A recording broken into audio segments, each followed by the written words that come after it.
Font time. It's my great pleasure to moderate this important event and to thank Humanity United for providing this great space and the Accountability Research Center at American University for hosting the event.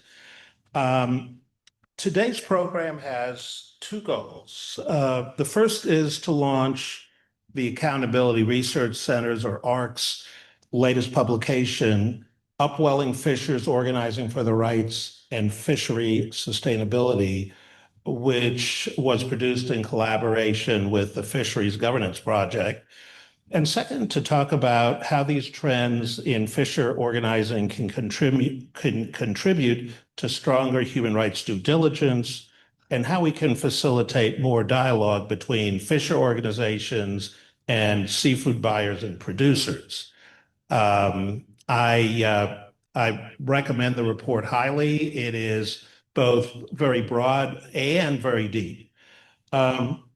These conversations are very much in sync with Global Works Foundation's efforts to help build what we are calling on-ramps to co-governance agreements between employers and labor unions, or as some refer to them, worker-driven social responsibility, or WSR agreements. And I am the board chair of Global Works Foundation. So with that, I will go ahead and introduce our first speaker and co-author of the report, Judy Gerhardt, who needs no introduction, but I'm going to go ahead and introduce her anyway. Judy has advocated for worker rights in global supply chains since the 90s, starting as an organizer in Mexico. I got to know Judy 15 years ago, maybe even a little more, during negotiations of what later became the Bangladesh Accord, which is one of those co-governance agreements. One of the first of its kind when she was director of the International Labor Rights Forum, or now the Global Labor Justice. Judy? I thought you were going to JJ. I'll introduce each person in turn before they speak. You're in charge. Thank you very much, Claude. Thank you for the introduction. And I will say with this panel, we are among old friends here. So I want to start that it is a broad report, so I better kind of move quickly here. Sorry, just admitting people.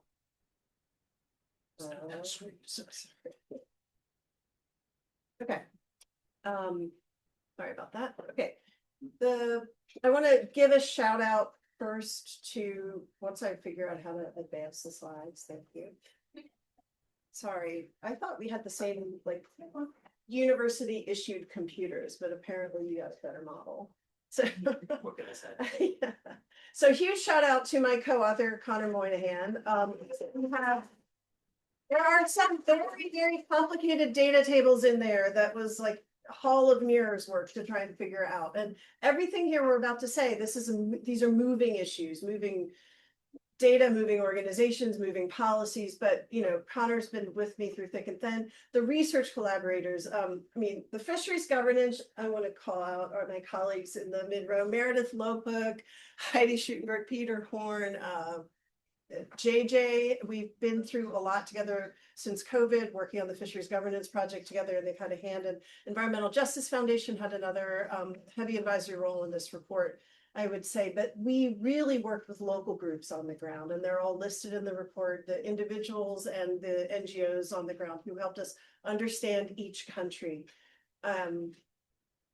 The presentation I want to go briefly over what's the research we did, what are the trends we found, what are some of the key factors in fisher organizing, and then some I promise high level conclusions. But really what I want to do here is I want to tell you a story about resilience and opportunity. And we're going to, Sean here is going to talk about human rights due diligence. And I really think the fact that fisher organizing is happening in the seafood industry is an opportunity for businesses that want to do well by their workers, because these are really stakeholders you can engage in. I've been working on global supply chains for a long time now. Claude and I had this talk over dinner for a good 30-something years, and I've worked in many different industries. I've never seen fish workers organize as quickly once they're given the chance. And I think it goes in keeping with fishers are pretty brave. I mean, I'm not a boat person, so I think you have to be pretty brave to go out on the boat. So the inspiration for this, and I had started working on this about 4 years ago, and then the crew at the Fisheries Governance Project came along and supported. But really, many years ago, probably during COVID, I had this conversation with Sawit Kaburn. Sawit Kaburn was the General Secretary of the State Enterprises Relations Coordinating Committee in Thailand, which is the largest public sector union in Thailand. And this is important to understand because there's a lot of racism against the migrant workforce in Thailand. So a guy leading the public sector unions didn't really need to do this, but he put his neck out for migrant fishers. And to me, he's really, just one of those inspiring characters who said, there are brothers and sisters, we're going to build solidarity. And he found responsive support among those migrant fishers. They came out, you'll see pictures of protests, these migrant fishers, Cambodian and Burmese migrant fishers who really have no right to organize. They came out in support and solidarity with the union movement in general, which is pretty repressed in general in Thailand. And so when he made the comment, look, with all the forced labor and egregious violations on the Thai fleet and on the distant water fleet, there's no way we're going to save all of these fishers if we don't enable them to speak out. So really it started there. And probably, oh, there we go. Okay, so just really in a nutshell, the purpose that we went out to do is that we're going to try and understand how fishers organize, how they access information, how they seek remedy, and how do they gain influence. Because really at the end of the day, there's a power imbalance between employers and workers. So if worker organizations aren't trying to build power and gain influence, then they're not really going to be making progress in the long term. So 3 observations that really led us to think there's a need for this research. First, the conditions at sea are dire. The ILO is estimating 128,000 fishers are trapped at sea. Pew Research recently came out with a new report, 100,000 fishers are dying every year by estimates. The organizing in fishing is growing rapidly, as I mentioned. Of the organizations we profiled here, 3/4 of them just started organizing in fishing as of 2013. So it's really surging quickly. And that's the opportunity I want to talk about. So and then human rights due diligence laws, as Sean will talk about, are requiring more and more consultations. So here's a group, some groups that you can consult. Just by word of scope of the research, we looked at both artisanal and industrial because we built out from ILO Convention C-188 on work in fishing, which defines fishers as all those working in marine capture.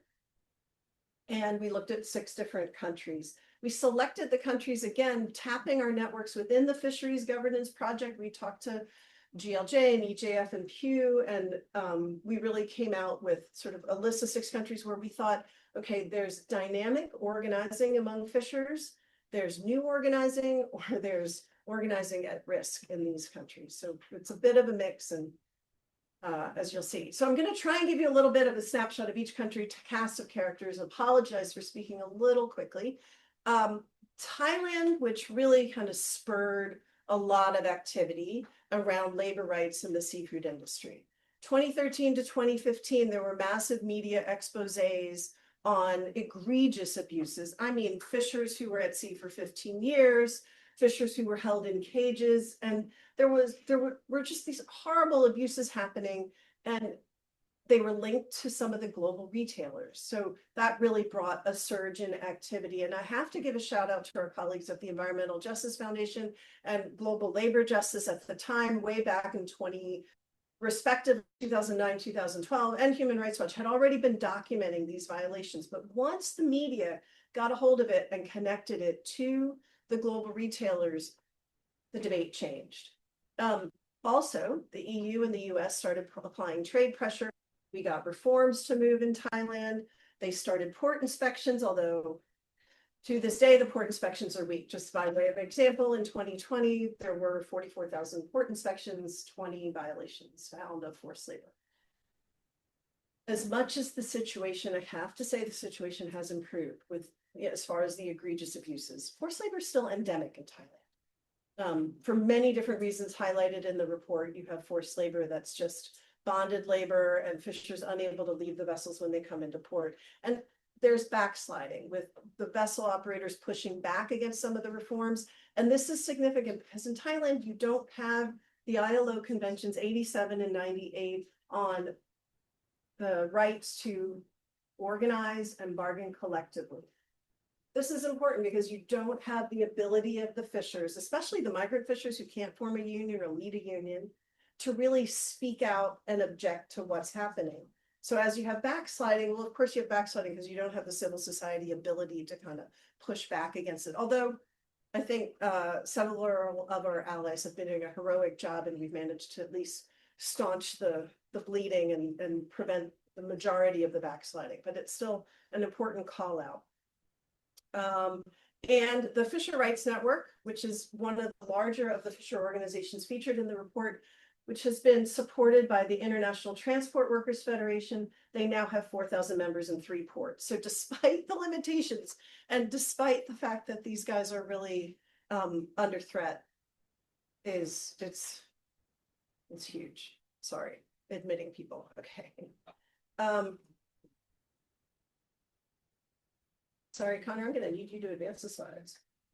It's not. Oh, You got it. yeah.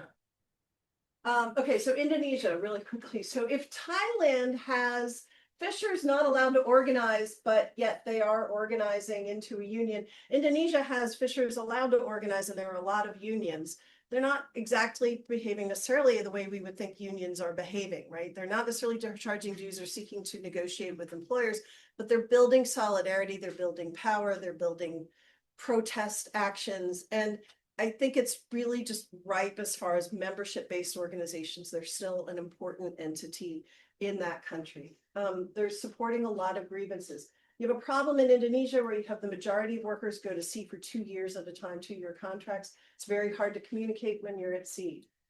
Taiwan, many abuses and legal restrictions as far as how migrant fishers are treated under the labor law. So that's a challenge. A lot of the unions in Taiwan are also in a similar way of Indonesia. They're looking at the grievances. And I think this is a really important pathway for the unions to be able to build trust with their base and build their base.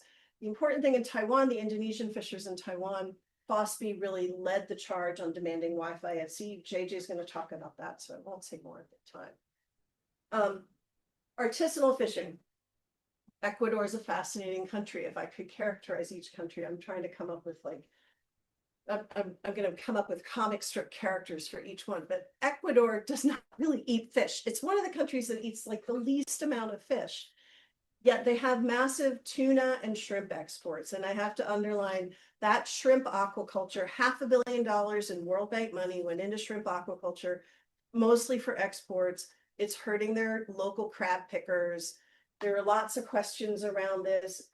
The industrial aquaculture and industrial tuna fleets should be organizable workplaces, right? These are large wage labor sectors, and union repression is pretty rife. It's been a big problem in Ecuador for a very long time. So we're not seeing a lot of organizing, although it's somewhere where people should look at the rights to organize a little bit more deeply.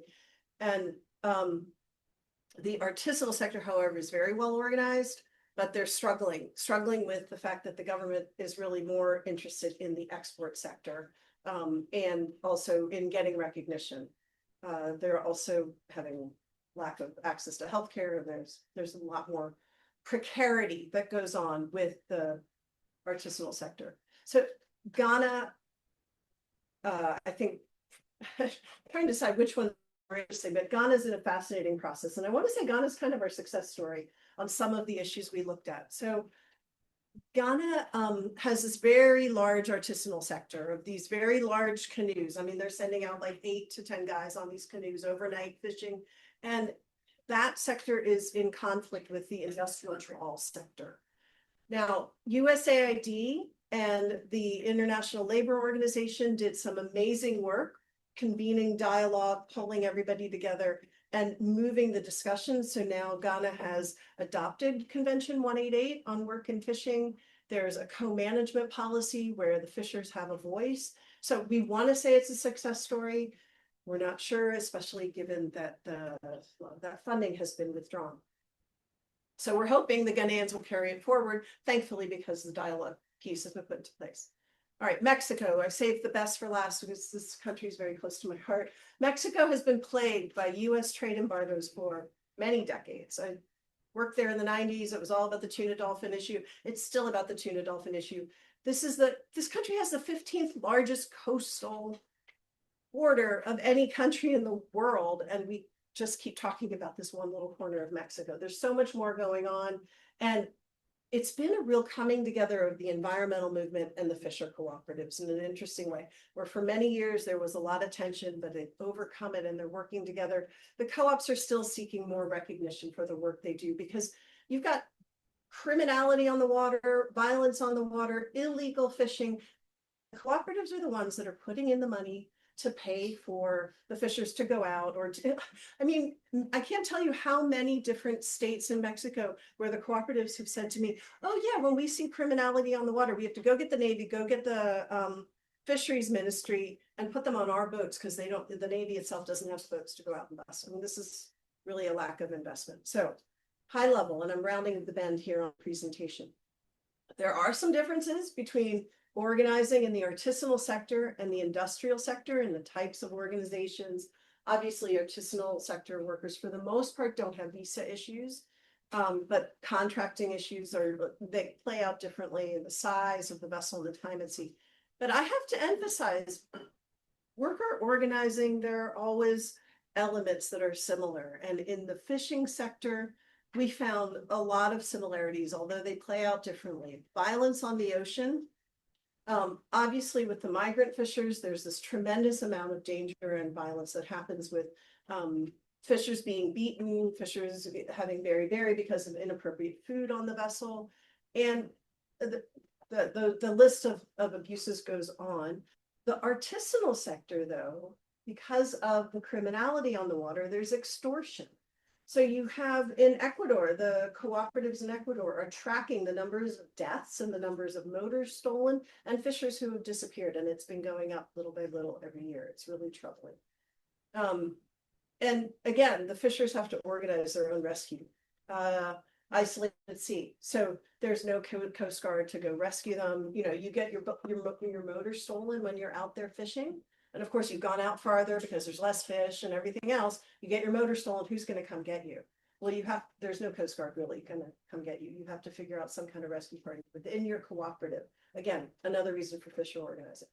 The danger of the work, I think, goes without saying, and the lack of healthcare for artisanal fishers is a big deal. And this need for governments to step up and play more of a role in protection. When we talk about the role of companies, we think the role of companies wanting to source better can also help encouraging governments to up the ante on some of those protections. What does organizing look like? I wanted to share some pictures from the field because we've been doing a lot of travel. And I have to say, it's long, slow process. It's trust building. I mean, especially if you're talking about Thailand, where the Cambodian and Burmese workers, the fishers, they can't really leave the vessel because the captain might turn them in because the captain's likely taken their identity papers back. So what do you do? How do you get them to trust you as an organizer? It takes time. It takes a lot of meetings and hot, sweaty rooms. And this bottom left corner, this is Fektra. He's a Cambodian who's actually on UNHCR's list for protected status, but he's still organizing fishers. And, you know, he's just sitting there helping clean the nets with this woman. That's typical. So just a couple other highlights and pictures from the protests and the solidarity action, the meetings, you know, the training that's been going on. So training by the ILO with the fishers has led to some organizing. And I have to say, the ILAB, the U.S. Department of Labor, had a ship to shore. I see Marina there. We had that ship to shore project, and what the leave behind, the footprint of that project has been tremendous because you have unions that have continued on and continued organizing. Also, thanks to Humanity United for continuing some of that work. Okay, so what makes for strong worker organizations? And I think for people wanting to read more about what's worker voice, I commend you to the US Department of Labor's report that Mark Anner and Matt Fisher Daly did a year ago, and to talk about worker voice, but there are several elements to look for. It's what the important thing is, what I want to emphasize is that not any NGO can play this role. What makes organizing for fishers difficult? I mentioned the policy incoherence. So for example, in Indonesia, you have trouble figuring out which ministry is going to take care of migrant fishers, the labor ministry, is the fishing ministry, who's going to do the best job. This happens, and it's sort of, I mean, for 10 years, Indonesia's been grappling with this, but the result has been weakening fishers organization and ability to serve their members. So in different countries, this plays out differently. In Thailand, it really has just enabled this continued repression of organizing rights. Isolation I've mentioned, and the lack of port services. I think we're not really looking enough at sort of when fishers come into port, when a Taiwanese or Chinese or Korean vessel pulls into port in Ecuador or Peru, can those fishers get off the vessel? Who can help them? How do they access support? And I'm coming down to my last slides here, some of the reasons they organize, because we asked them what brings you, what motivates you, and especially for the fisher I met who was in Thailand, who was shot for asking for better food and still keeps organizing. There's a real motivation there. And I think it's a lot of, as one fisher files their grievance, they help the next fisher. So there's this group of people who are increasingly aware of the dangers and wanting to help each other. There's a culture and an identity. And of course, I argue, the resources invested in this sector has been really helpful. People will debate that. Should you fund a union? I would always say you should not fund an NGO when there's union organizing that can help. This is my last slide. So really, policy incoherence, we need to address it. We need to continue supporting the movement building among the unions. This idea of NGOs sort of deferring to or working with unions is important. We often see this sort of parallel effort where an NGO will be like, oh, I'm going to set up shop and help with complaints, but they're not necessarily collaborating with the unions. We need to come over that hump so that everybody's working together in the same movement. And trade pressure can spark reforms, but if you don't have the social movement on the ground, you're not going to be able to sustain those reforms. Thank you very much, and I'll turn it over.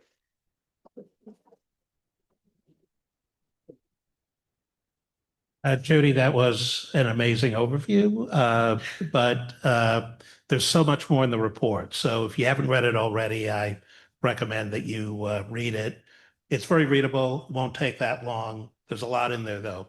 Our next speaker is JJ Rosenbaum. JJ is an attorney, a worker organizer, and somebody who has been incredibly effective in the field of worker rights internationally for quite a few years now. She is currently the executive director of Global Labor Justice, or GLJ.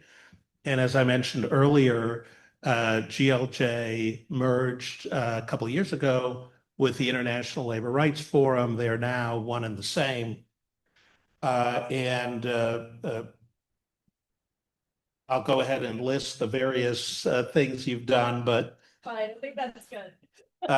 okay. Well, I do want to mention both your work lawyering in this space and negotiating co-governance or WSR agreements. I think those two are important. JJ. Thank you, Claude. This is both an intimidating room and a room of a lot of friends and comrades. So I just want to thank ARC for the report and for hosting us here, and my co-panelists. I want to thank Humanity United, not only for hosting us here, but for really believing that we will make change without worker power, and for supporting through their co-thought leadership and resources, a whole ecosystem of organizations. I want to thank the Fisheries Governance Project, and GLJ is really happy to be on the steering committee there with a lot of great organizations.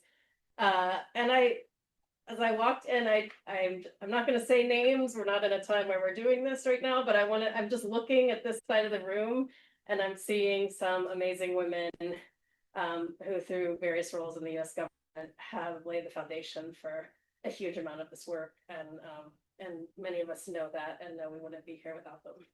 I want to shout out my colleagues from the back of the room, Allison Gill, our legal director, and Mandy Jackson, our research director, who leads our high road investor work, and also Johanna Lee, who's not with us, but who was the one on our team who contributed the support here. Oh, no, okay, that's everybody. Okay, so my job here is to do a deep dive a little bit on one example, to add a little bit of texture, recognizing, as Judy mentioned, that there is this much depth in all of the examples in the case study.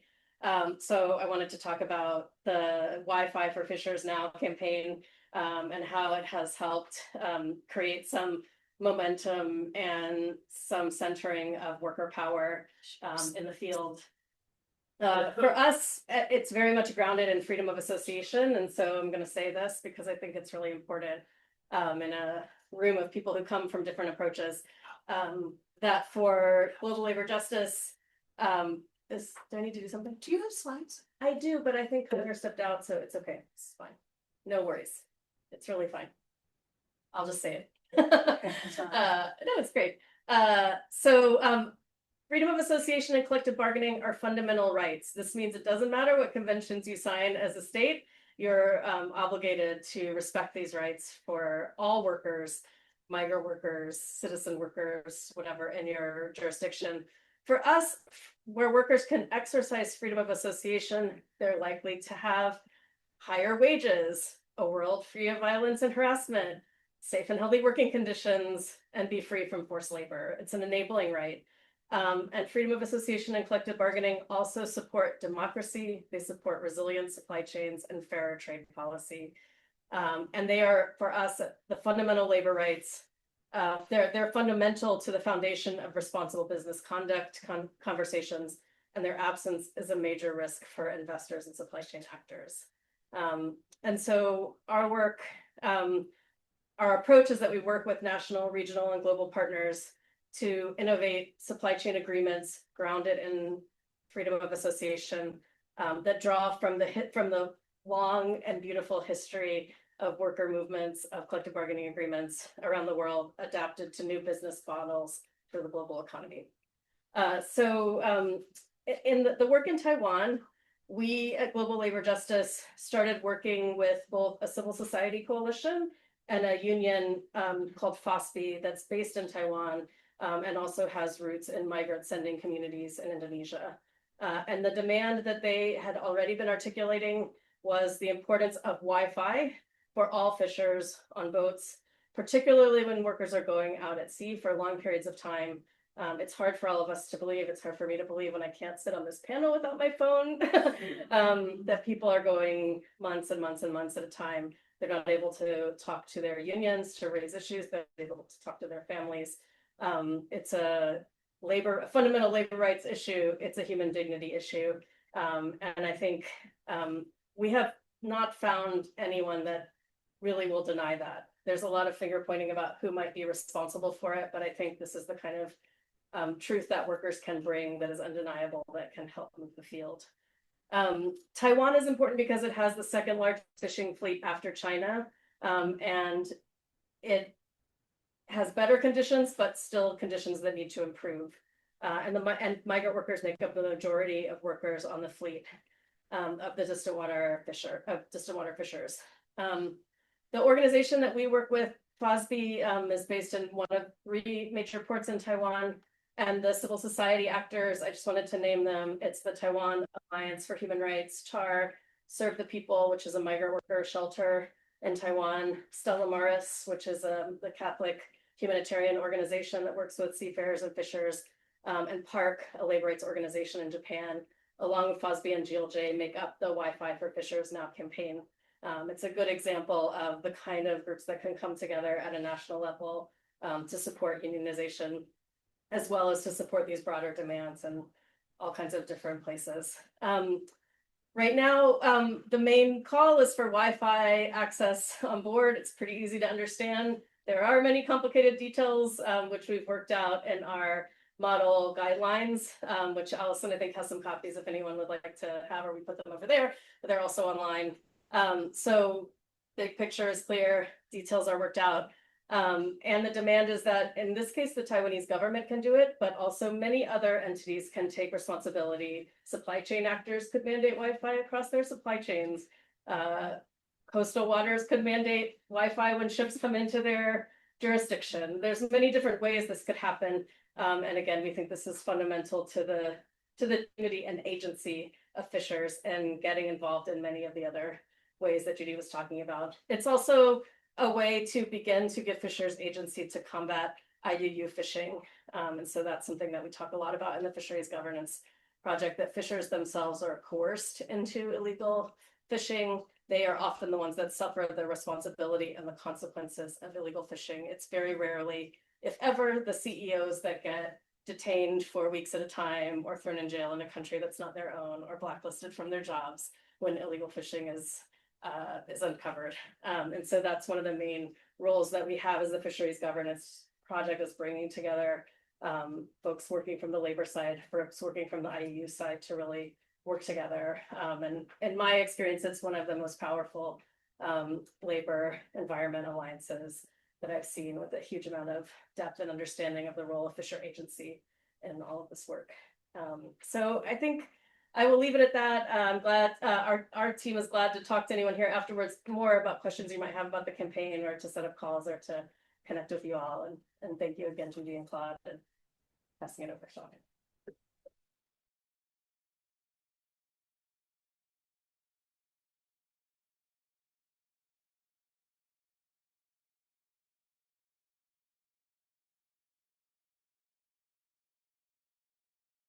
An NGO working with business to promote worker rights. Sean joined Verite as Director of Research in 2003, after more than a decade working at the Fair Labor Association, Ashoka, and other civil society groups in Asia, Africa, and Eastern Europe. Sean. Yeah, thanks, Claude. Hi, everybody. It's nice to see so many old friends and new faces. You know, I was thinking back with an old friend, Lori Bishop, here from when she was at Humanity United, and she and I were talking about where she was just creating the forced labor portfolio at Humanity United, and talking about how there was some real successes, and how environmental groups had really tried to push the envelope on accountability and supply chains in certain commodities, including seafood and palm oil and minerals, that together we kind of worked to build out some research projects and other efforts. And then early on, another face here, Amy O'Neill Richard from JTIP, supported some work that we did and continue to do. Oh, there you are, Amy, with the Talking in Persons Office, to build out some really practical tools in our responsible sourcing toolkit on how to do seafood well, how to do due diligence well. But I bring up those first two things because it really struck me when I read this report, and Judy mentioned it, and it was certainly written in there, how far a lot of these groups have come in essentially about a decade. And I think it's not just because of the hard work and resilience that Judy mentioned, that the fishers are known for, have to be resilient and hardworking in one of the most dirty, dangerous, and difficult jobs that there is. But also because I think they've been able to learn from a lot that's happened in the corporate accountability movement from a lot of the organizations here that have also been supported by US government and other private foundations. And I think I want to have a positive message. It's so easy to be down-spirited in these days, but I think if we persevere and really think about how to take advantage of the fact that they're now these organizations that from the bottom up, as Judy and Connor noted, are upwelling these nutrients from below, of people who are really taking stock of what kind of power they can exert within these complicated supply chains, and determine what we can do, particularly in this moment where we still do have a few regulatory frameworks that I think is really important that we don't give up on, particularly the forced labor import ban that still exists here. Hopefully we'll get a little more traction in Canada and Mexico and other countries that a number of us in coalition are trying to push for. as well as in the European Union. And despite it being watered down, the human rights due diligence, the CSDDD in the European Union still has a lot of requirements for due diligence. And for those of you who aren't too familiar with what this so-called human rights due diligence is, I really wanted to underscore that it's really more than just risk assessment. You can see big organizations like OECD say this is what due diligence is. It includes embedding in your policies and your practices. It includes assessment. It includes tracking impact. It includes remedy. It includes communication. It includes all these things that, frankly, most companies are barely doing. And because those companies are going to be required to do something by the EU, it's really incumbent on all of us to essentially fill that vacuum, rush the zone and say, this is what due diligence is. This is what due diligence is in this particular sector, these particular types of fishing sectors. This is what due diligence means around freedom of association, not just what due diligence around forced labor looks like. Because it's all too easy for companies to focus on due diligence on forced labor because that's where some have done a bit more because of the intense pressure and because that's the area where they're more likely to face legal action and regulatory action from import bans and so on. But it's really incumbent on us to think, how do we open that aperture and say, human rights due diligence includes all the core labor rights, as JJ mentioned, freedom of association is one of the core labor rights. But unless we really define as a labor community what good due diligence looks like, then we're ceding the field to companies to just kind of define it in a very narrow way. And I mention that because it's not just about spreading out and saying, remember, due diligence is more than just forced labor, it's more than just audits around where your risk is. It also includes all the core labor rights, but it's really about how to, I would say, kind of democratize due diligence. There's probably a better term for that we should think of, but it's about spreading the nature of due diligence to more groups, right? And that can be uncomfortable for companies because they may want to work only with a small number, or they're afraid of maybe communicating. But if they're really going to get good information about not only the nature of the problems, but good information about what remedy looks like, how to eventually prevent some of these problems and really dig in and get impact, they need to deal with groups just like those that are highlighted in this report. And of course, groups like that exist and can exist with the right kind of resources across all sectors, right? Not just the fishers. This is just one case study, and it's really great how far things have come along in just 10 years. But unless we as a community define the right kind of due diligence includes who you're talking to, how you're talking with these kinds of groups, and that you're essentially kind of democratizing the way that due diligence is done, where it's done, the origins, as well as the origin communities in places like ports, as well as on vessels, whether it's through Wi-Fi communication or other mechanisms. There's a lot of innovation that needs to happen about what good due diligence is, and unless we say what it is, it's not going to happen. And then when I think about these particular types of groups, I caught myself kind of reading and say, oh my God, that's so complicated. Are they a union? Are they an NGO? Are they this or that? Some of the tensions that Connor and Judy highlighted in the report. But I certainly wouldn't want companies to take that as an excuse not to engage, right? Because frankly, many of these groups are nowhere near the point where they're in a real battle for organizing, let alone a collective bargaining agreement. And so whether they're a union or not, or whether they're not even incorporated as a nonprofit or what have you, these are legitimate groups that need to be engaged with, and we need to find ways to push companies and insist that the due diligence that they do includes groups like this. And again, I really want to emphasize not just around due diligence about whether their freedom of association rights are being repressed, which they probably are, but also across all the other things where these kinds of groups are not just experts in FOA, freedom of association, but they're experts in all these other areas that you can define as indicators of forced labor, you can define as core labor rights, you can define, slice and dice it however you want, but these are the people who will say good due diligence is about impact, and impact means this is the amount that we should get paid for a particular type of catch, or this health and safety changes we need. We do recruitment, like really specific things, because without that kind of information, we're not able as a community to push the regulators who do have some power in this world to decide which imports get denied, which reports for CSDDD get rejected, to say, are you really doing something? Are you really having impact?